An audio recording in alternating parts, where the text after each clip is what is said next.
Welcome back ناظرین. آج ہمارے ساتھ سندھ کے مقدم مہمان ہیں امیر نواب صاحب. عوامی نیشنل پارٹی کے سینٹرل ایگزیکٹو کمیٹی کے ممبر بھی ہیں اور سندھ حکومت کے لیبر ڈپارٹمنٹ کے منسٹر ہیں. امیر صاحب، بات یہ ہے کہ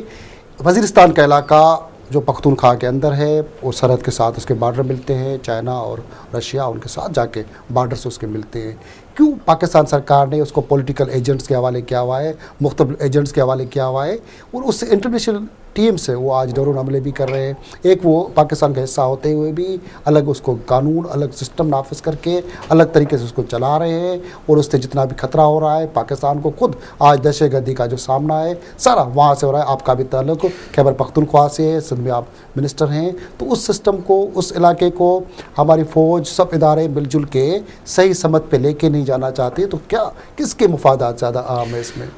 بالکل جناب، یہ جو آپ نے بات کہی 1895 میں انگریز حکومت نے ڈیورنڈ لائن کا لکیر کھینچ کے اور پھر ایک بفر زون کے طور پہ وہاں پر قبائلی سسٹم کو ایجنسی کی صورت میں انہوں نے نافذ کیا. ہمارا بھی یہی موقف ہے کہ انگریز تو چلے گئے نام کے حوالے سے، چھوڑ کے گئے، لیکن پالیسیز وہی ہے، وہی پالیسیز چل رہی ہیں، اور اس پہ ہماری پارٹی کا بالکل کلیئر کٹ موقف ہے کہ جناب اب اس میں چینجنگ آنی چاہیے. وہ جو علاقہ ہے کلیئر کٹ اس میں بارڈر بھی ہے، اور قبائلی سسٹم کا جب تک ہمارا یہ عقیدہ ہے کہ اس ملک کو اگر آپ نے ترقی دینی ہے تو یہاں سے قبائلی سسٹم کو اور جاگیرداری سسٹم کو ان کو آگے بڑھانا ہے آپ کو انڈسٹریلائزیشن کی طرف. تو ظاہر ہے کہ اب یہ واقعات ہے، اور اس پہ ہمارا کلیئر کٹ موقع یہ ہے کہ جناب یہ پختونخوا کا حصہ ہے. اگر آپ وہاں پر ظاہر ہے کہ بنیادی مسئلہ ہے کہ پختونخوا کے تمام چیزیں ان سے وہ مفادات، اور یعنی ایک وہ گھر ہے اس میں آپ نے پختونخوا کی اسمبلی میں ان کو نمائندگی بھی نہیں. اچھا، وہ بنیادی مسئلہ یہ ہے کہ آپ دیکھیں کہ مزے کی بات اس کو دیکھیں کہ قبائلیوں کے نمائندے قبائلیوں کے لیے قانون تک نہیں بنا سکتے، کوئی آئین تک نہیں بنا سکتے. جب جیت کے آتے ہیں فاٹا کے ممبرز تو وہ پیسے لے کے کسی کو ووٹ دیتے ہیں، اب دیکھیں نا یہ جو وہ میں تو سمجھوں گا کہ یہ ایک شرمناک سسٹم ہے جس کو ختم ہو جانا چاہیے، اور اس کی جگہ وہ ظاہر ہے کہ ابھی وہ ٹائم نہیں رہا. ابھی آپ قبائلی وہ اس کو کوئی فائدہ نہیں رہا. یہ تو انگریزوں نے کیا تھا کہ وہاں پر رشیا کے حوالے سے ان کے جو خدشات تھے اور ان کے جو مختلف انہوں نے ایک چیز وہاں پر، ابھی وہ انگریز اگر چلے گئے ہیں اور آپ ان کی پالیسیوں کو آپ ختم کرنا چاہتے ہیں تو یہی وقت ہے، اور یہی ہوا.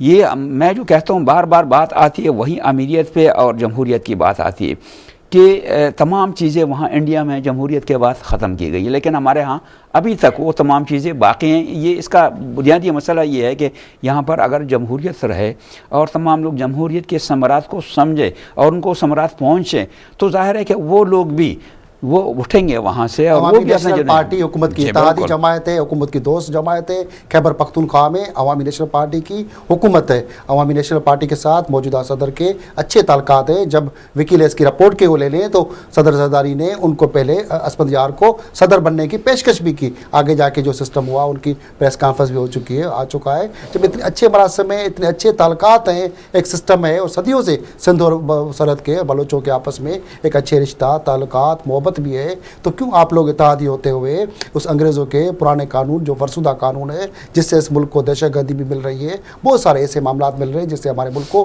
خطرہ بھی لاحق ہے، تو اس کو خاتمے کے لیے کیوں نہیں آپ لوگ کوشش کر رہے ہیں؟ آپ لوگ کیوں نہیں پیش کر رہے؟ بالکل جناب، ہم مشکور ہیں ہمارے اپنے پریزیڈنٹ صدر آصف علی زرداری صاحب کا.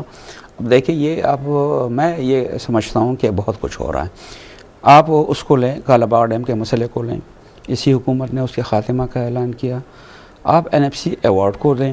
پہلی حکومت ہے جنہوں نے اتفاق رائے سے اس مسئلے کو ڈیسائیڈ کیا. اس کے بعد آپ پریزیڈنٹ صاحب کے اختیارات انہوں نے عوام کے حوالے، پارلیمنٹ کے حوالے، وزیر اعظم کے حوالے کیا، اس کو دیکھ لیں. پھر وہ جو 18ویں ترمیم آئی ہے تو وہ بھی ان کی مہربانی سے، کیونکہ یہ 10 سال میں یہ کنکن لسٹ کا خاتمہ ہونا تھا 1983 میں، جو اب جا کے ابھی ہو رہا ہے۔ اور ساتھ ساتھ میں یہ سمجھتا ہوں کہ خصوصی طور پہ ہمارے لوگ تو اور مشکور ہیں کہ ہمارے صوبے کو جو نام تھا ہمارے اپنے ثقافتی، اور اس حوالے سے خیبر پختونخوا کا نام دیا گیا، تو یہ نہیں، لیکن وہ یہ تو انہی کی مہربانی ہے، کیونکہ ہماری تو قومی اسمبلی میں 13 نشستیں ہیں۔ اب دیکھیں آپ 200-250 کی نشستوں میں 13 نشستیں، تو اب ظاہر ہے تمام چیزیں ایک ساتھ تو نہیں، لیکن ہم مطمئن ہیں، ہم بڑھ رہے ہیں۔ اب خاص طور پہ امن و امان کے حوالے سے جو وہاں پر وہ ہے، تو کمپلیٹلی مطلب بہت سارے لوگوں کو اختلاف بھی ہے، لیکن ہم مطمئن ہیں